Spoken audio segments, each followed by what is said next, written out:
A paz de Deus, nosso Pai, e de nosso Senhor Jesus Cristo.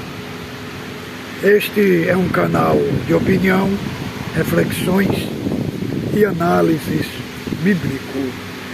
Você que não é inscrito no nosso canal, mas assiste os nossos vídeos, por gentileza, se inscreva no nosso canal. Você receberá todo o nosso conteúdo vindo daqui desta plataforma global.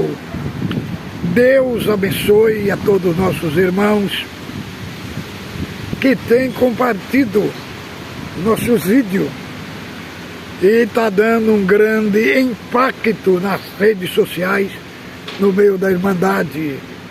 De sexta-feira até hoje, se inscreveram no meu canal mais de 320 irmãos. Deus abençoe os novos inscritos no canal.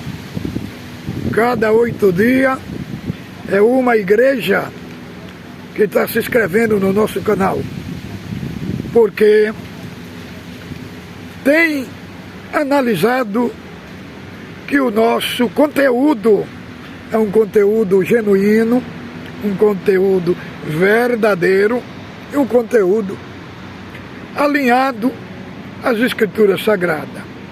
Irmão, tem uns 3 aí que estão entrando no canal, os invejosos, né? Síndrome de inveja, me atacando, me detratando. E, irmãos, na minha caminhada, todos que bateram de frente contra mim, não contra mim, mas contra o Deus que está no meu coração, eles se desgraçaram as suas vidas. Muitos perderam família, perderam casamento, perderam ministério, perderam lá, caíram na prostituição, caíram no mundo do tráfico, se destroçaram. Porque, irmão, aqueles que blasfemam da verdade,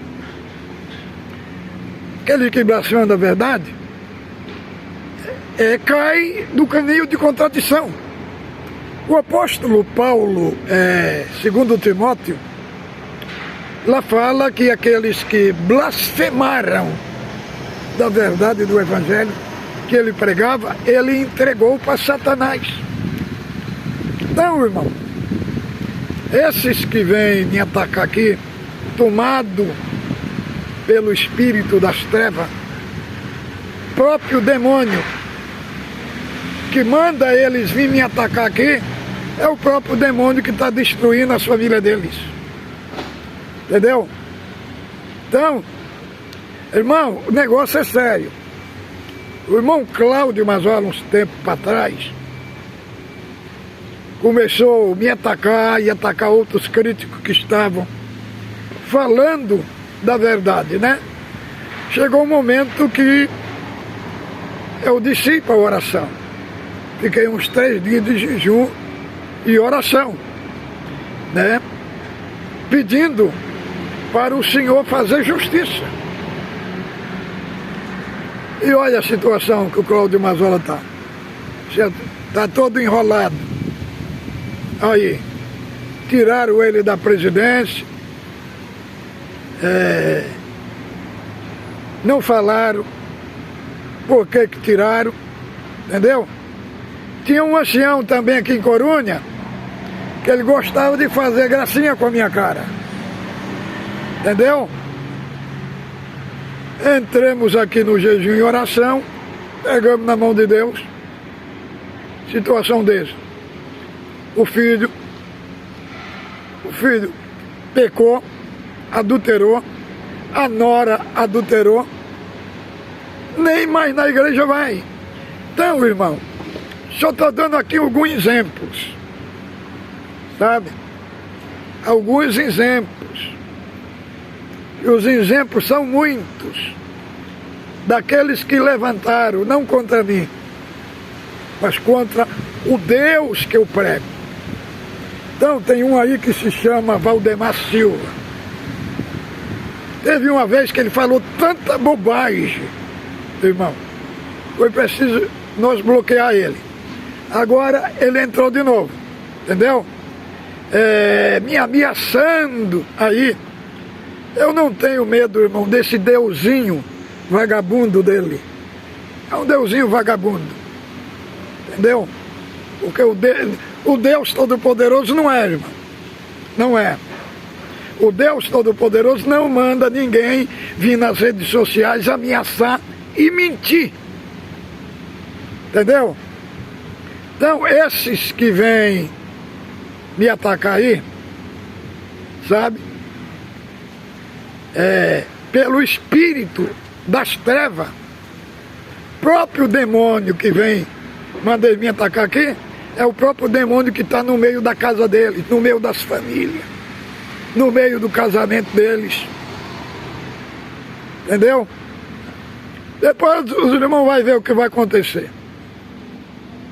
Muitos desses 44 anos que levantaram contra a minha missão, se despedaçaram. Anciães perderam o ministério de anciães, cooperador perderam,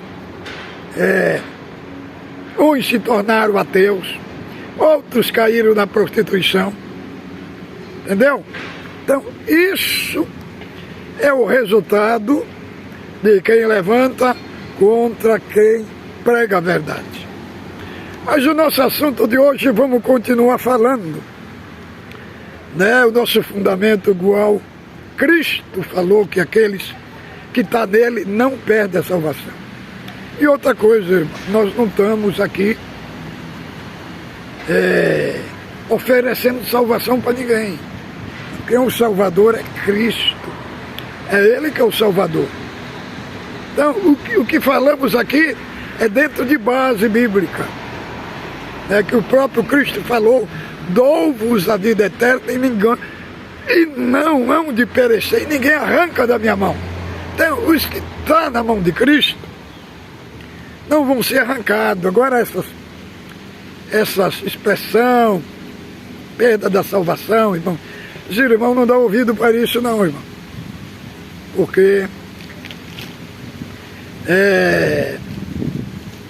pessoas, até no culto, querendo fragilizar a irmandade, querendo colocar caos, pânico, medo, terror. É isso que eles são bons para fazer. Mas o crente salvo e regenerado não tem como ele perder a salvação. E vamos falar hoje é sobre fomos eleitos para a santificação. É o que Paulo fala aqui em Efésios capítulo 1, do verso 4 ao 5, vamos ver. Assim como nos escolheu nele antes da fundação do mundo, para sermos santos e irrepreensíveis perante ele em amor, nos predestinou para ele, para a adoção de filhos, por meio de Jesus Cristo, segundo o beneplácito da sua vontade. Vamos refletir aqui sobre esses dois versículos, o verso 4 e o verso 5, né? Assim como nos escolheu. Veja, aqui a expressão é para um grupo. Nos escolheu. Não está falando aqui que Deus escolheu toda a humanidade. Nos escolheu. Aqui está uma parte seletiva, né, de indivíduo. Nos escolheu. Não está falando que ele escolheu todos os irmãos de Éfeso. Paulo se coloca aqui no meio daqueles que foi escolhido, nos elegeu. Agora o segundo ponto, nos elegeu aonde? Antes da fundação do mundo. Então fomos. Agora alguém fala assim, então, se já foi eleito antes da fundação do mundo, para que pregar o Evangelho? Irmãos, os eleitos, eles são alcançados pelo Evangelho. Depois vou mostrar os textos aqui.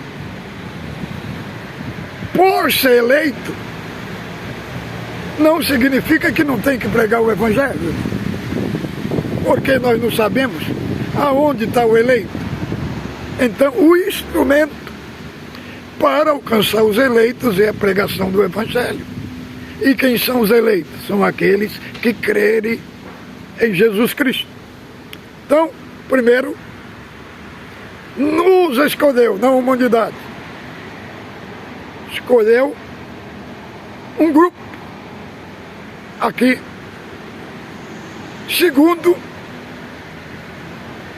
nos elegeu antes da fundação do mundo. Quer dizer, antes que nós existisse, já tinham sido elegidos. Terceiro, fomos eleitos nele. Em quem? Fomos eleitos em Cristo Jesus. Agora, primeiro, nos escolheu. Segundo, nos escolheu antes da fundação do mundo. Terceiro, nos escolheu nele. Quarto, nos escolheu para sermos santos. Entendeu? O propósito da eleição é fazer que nós sejamos santos. Agora, nós devemos entender esse aspecto. Existem dois aspectos da salvação. É um aspecto posicional e um aspecto condicional. No aspecto posicional, que é em Cristo, nós somos santos.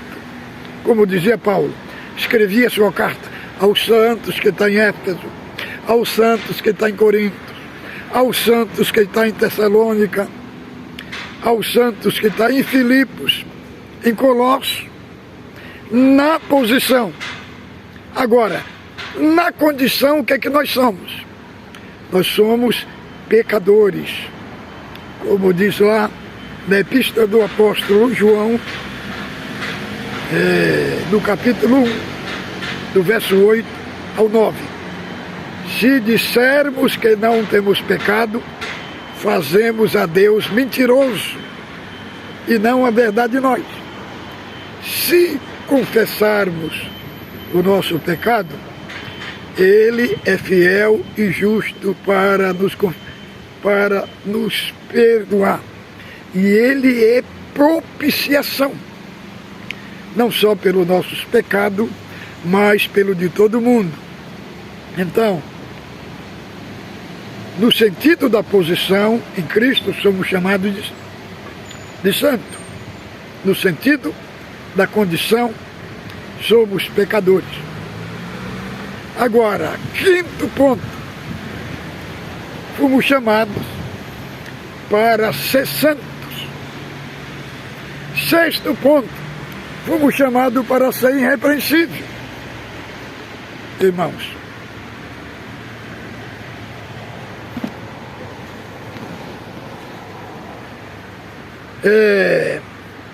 uma pessoa irrepreensível, irmão, é uma pessoa que ninguém acha brecha na vida dele, no caráter dele.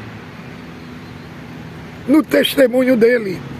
É irrepreensível. Sexto, agora vamos para o sétimo. E nos predestinou para ele. Para quê? Para a adoção de filho. Nós temos que entender duas partes, irmão. Nós somos filhos de Deus de duas maneiras. Nós somos filhos de Deus pelo novo nascimento, pela regeneração, e nós somos filhos de Deus por adoção, né? Adoção na Bíblia é diferente, irmão. É diferente da adoção que nós temos no nosso contexto cultural no Brasil, né? A adoção que nós temos no nosso contexto cultural no Brasil a pessoa pega um filho de outra pessoa, registra ele como seu, adota. Só que esse contexto aqui que Paulo usa é um contexto romanos. Entendeu? Não ser filho, adoção, é ser filho menor. Entendeu? Deixa eu explicar para os irmãos aqui. Abra aí a sua Bíblia em Gálatas. Gálatas. Vamos ver aqui, Gálatas capítulo 4. Que ele vai falar, Paulo vai tratar aqui da adoção de filhos. E aqui, ó, ele fala assim: digo, pois, que durante o tempo em que o herdeiro é menor, entendeu? É menor, em nada difere do escravo, pois que está ele senhor de tudo, mas está sob tutor e curadores, até ao tempo determinado pelo pai. Então, a adoção aqui no contexto romano é atingir a maioridade. Não ser adotado é filho menor. É aquele que está isento da responsabilidade, porque está debaixo de tutores e curadores. Então, a Bíblia fala que quando nós não éramos filhos de Deus, nós estávamos debaixo dos rudimentos da lei. Então fala que a lei, ela serviu de tutor para nos levar a Cristo. Para quê? Para nós sermos adotados, para nós atingirmos a idade da responsabilidade. Entendeu? A idade de herdeiro. Então aqui Paulo constrói aqui esta metáfora para mostrar para nós, para a igreja, o que significa adoção. Significa atingir a idade de filho maior, de filho que tem a responsabilidade para assumir o reino, para assumir a herança. Então, irmãos, por isso que é importante nós estudar as Escrituras, para nós entender esse aspecto glorioso. Então, ser adotado filho de Deus, no contexto romano, era atingir a idade da maioridade, a idade da responsabilidade. Quando não chegava essa idade, o rei era menino. Ele não tinha como governar. Então ele estava debaixo de tutores e curadores até o tempo determinado pelo pai. Mas quando chegava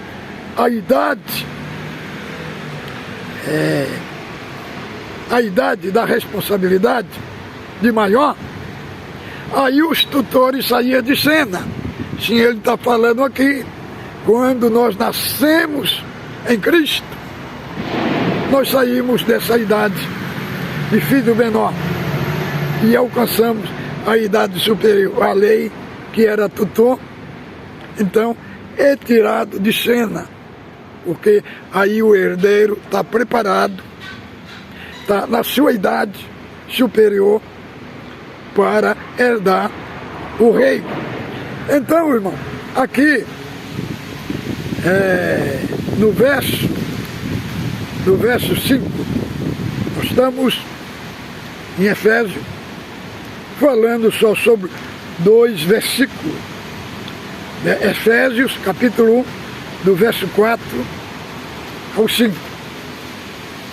Agora, irmãos, em Romanos, capítulo 8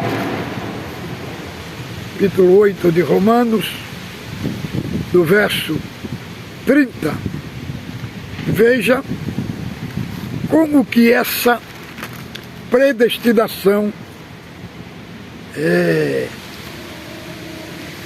aconteceu.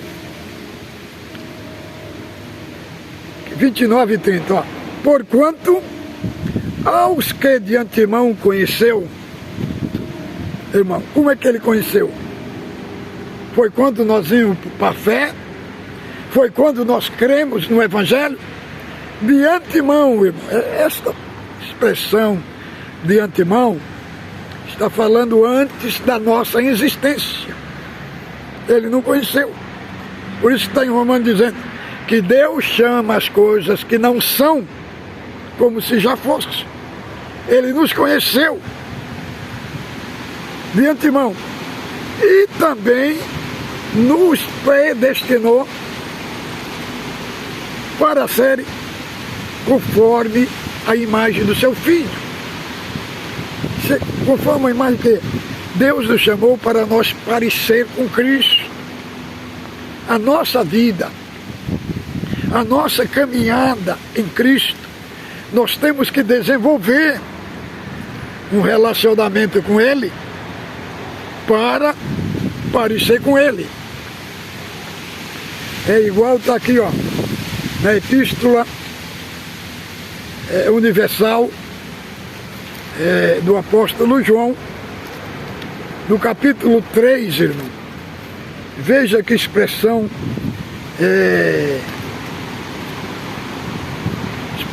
mais magnífica que o apóstolo João fala aqui, no sentido de nós sermos parecidos com ele. Por que nós temos que ser parecido com Cristo? Aí ele vai nos explicar aqui. Qual grande caridade nos concedeu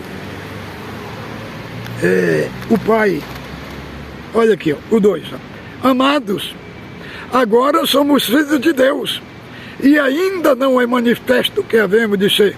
Sabemos que quando Ele se manifestar, seremos semelhantes a Ele, porque haveremos de vê-lo como Ele é. Então, nós temos que nos parecer com Cristo. Por quê, irmão? Porque ainda não havemos de ser. E sabemos que quando Ele se manifestar, seremos semelhantes a Ele, porque como Ele é, o veremos. Então, irmão, aqui, o 29 fala, nós fomos feitos para ser conforme a imagem do Filho, a fim de que seja primogênito entre muitos irmãos. E aos que predestinou, a este chamou. E aos que chamou, a este glorificou. E aos que chamou, justificou. E aos que justificou, glorificou. É importante, irmão, nós entender uma coisa. O que significa chamou. Irmão, essa palavra chamou, no grego, ela tem uma expressão de um comandante convocando o seu exército.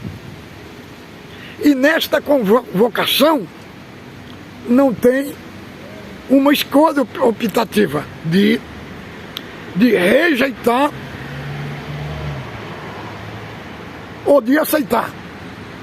Não tem, irmão, porque é uma voz, o termo grego apresenta, é uma voz de autoridade.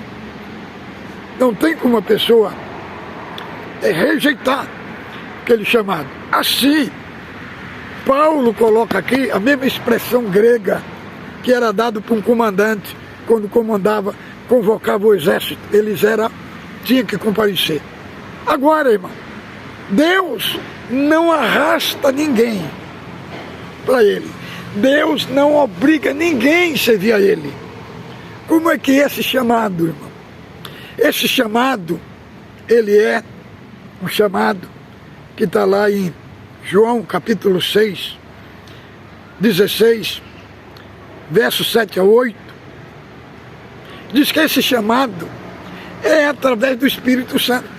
É o Espírito Santo que vai com uma voz doce e mansa e delicada e convida e converte a pessoa. Então, esse chamado não é um chamado de imposição. Muitos colocam que quem defende esta doutrina, irmão, está fazendo o ser humano como se fosse uma máquina. Não, irmão, mas a expressão grega, esse chamado com autoridade, não é um chamado obrigado. É um chamado que uma operação de Deus entra no coração da pessoa. E aí Deus vai preparando todo o ambiente do seu coração. Entendeu? Vai tirando a dureza do seu coração. Como está lá em Ezequiel capítulo 11, verso 17 ou 19. Depois os irmãos abrem a Bíblia lá. Fala assim: eu irei ao encontro do meu povo. Tirarei dele o coração de pedra e lhe darei um coração de carne. O que significa um coração de pedra, irmão? É um coração ímpio, um coração ateu, um coração que não crê. Então, coração de pedra é uma figura de linguagem para tipificar a dureza do coração do homem. Então, o Espírito Santo que convence, ele amolece o coração da pessoa. E o coração da pessoa, quando ele amolece, fica o quê? Ele fica sensível à voz doce e delicada do Espírito Santo. E aí, através daquela voz doce, ele atende ao chamado de Deus e recebe o presente gracioso de Deus, que é a salvação. Entendeu, irmão? Agora, vamos falar aqui, Deus aqui, em Romanos capítulo 8, verso 29 ao 30, fala aqui do processo da salvação. Como é que acontece, né? O processo da salvação como acontece. E aos que predestinou, a esse também chamou. E aos que chamou, a esse também justificou. E aos que justificou, este glorificou. Veja que os verbos aqui estão todos no passado. Está falando aqui do processo da salvação, do decreto de Deus. Só que esse decreto de Deus, ele se desenvolve no tempo. Porque quantos que foram predestinados, está no mundo, está na prostituição, está no pecado. Mas na mente de Deus, eles já são eleitos. Agora, para o propósito da eleição, alcançar a pessoa, alcança através de quê? Através da pregação do Evangelho. É isso que eu vou mostrar para os irmãos aqui. Abra sua Bíblia aí, Atos 18. Atos 18, verso 9.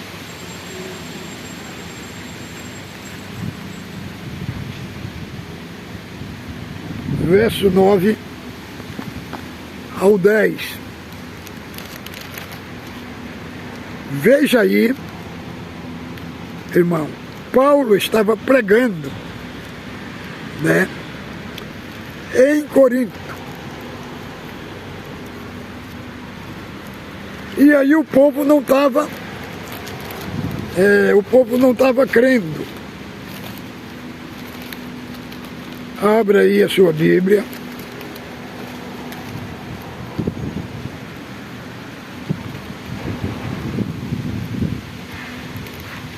Capítulo 18, 9 e 10. Olha, teve Paulo durante a noite uma visão em que o Senhor lhe disse: não temas, pelo contrário, fala e não te cales, porque eu estou contigo e ninguém ousará te fazer mal, pois tenho muito povo nesta cidade. E ele permaneceu 1 ano e 6 meses. Veja bem, Paulo estava pregando e o povo não estava crendo. E aqui o Senhor apareceu para ele, falou: Paulo, pregue e não te cales, porque eu tenho muito povo nessa cidade. Quem era o povo que ele tinha? Os eleitos.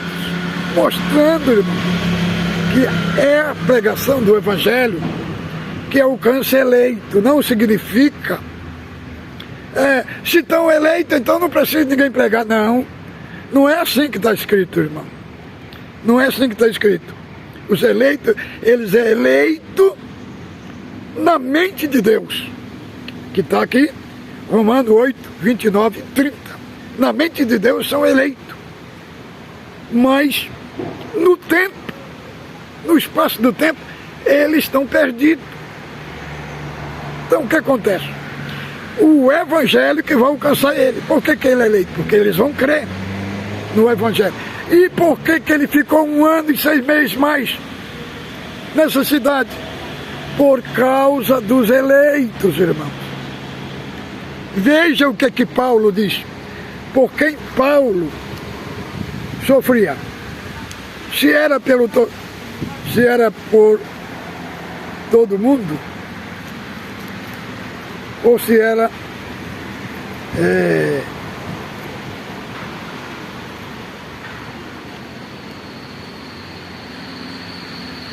pelos eleitos, segundo Timóteo,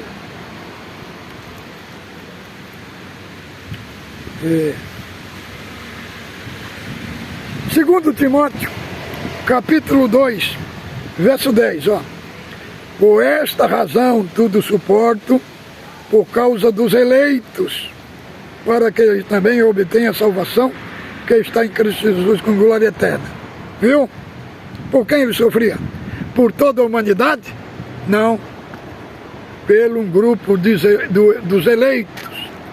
Agora vamos ver por quem Cristo morreu. Que nós vamos... João... Evangelho segundo escreveu João, capítulo 11, verso 51 e 52. Aqui mostra por quem Cristo morreu.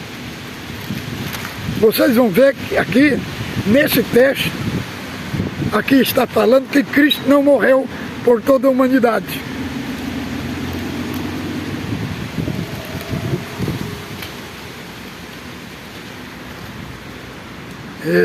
João, capítulo 11,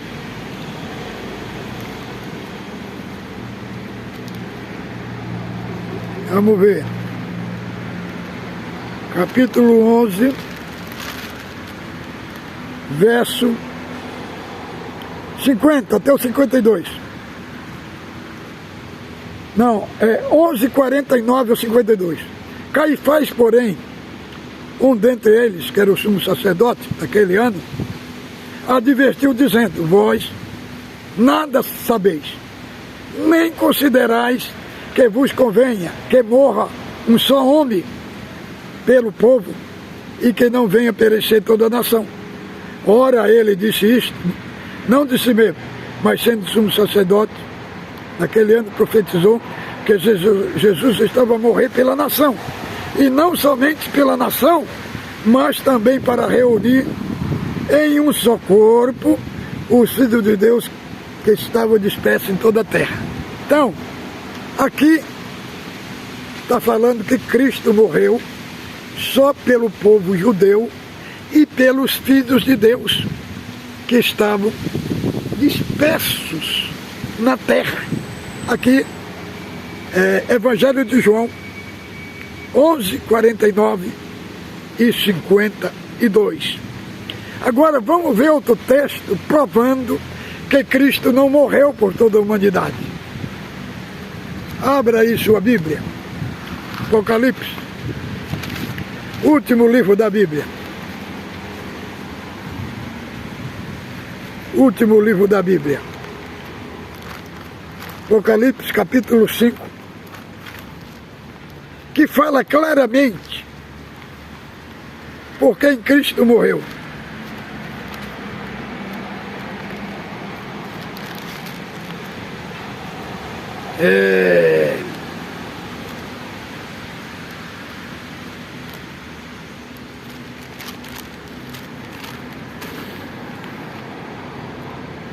Entoava um novo cântico dizendo: digno és de tomar o livro e abrir-se o selo, porque foste morto e com teu sangue compraste para Deus os que procedem de toda a tribo, nação e língua. Que não está falando toda a humanidade, está falando as pessoas que procedem. Ele não morreu por pessoas que procedem. Como assim? Morreu por branco, por preto, por moreno, boliviano, peruano, angolano, francês, inglês, espanhol, português, russo, chineses, indiano, poloneses, americanos, bolivianos, paraguaio, uruguaio, argentino, brasileiro. Morreu por pessoas que procedem de toda a tribo, de nação e língua. Agora, para nós encerrar, vamos encerrar um texto aqui proferido por Cristo. Porque Cristo fala porque que o povo não cria, né? Por que não cria? Aí veja o que Cristo diz. Respondeu-lhe Jesus: já vou-lo, disse, e não credes a obra que eu faço em nome de meu Pai, testifico de meu respeito. Mas vós não credes, porque não sois das minhas ovelhas. Entendeu, irmão? Só crês que são ovelhas de Cristo. Só os eleitos que crerem. Então esta é a nossa reflexão nesse dia de hoje. Fique com Deus, ósculo santo, no vosso coração.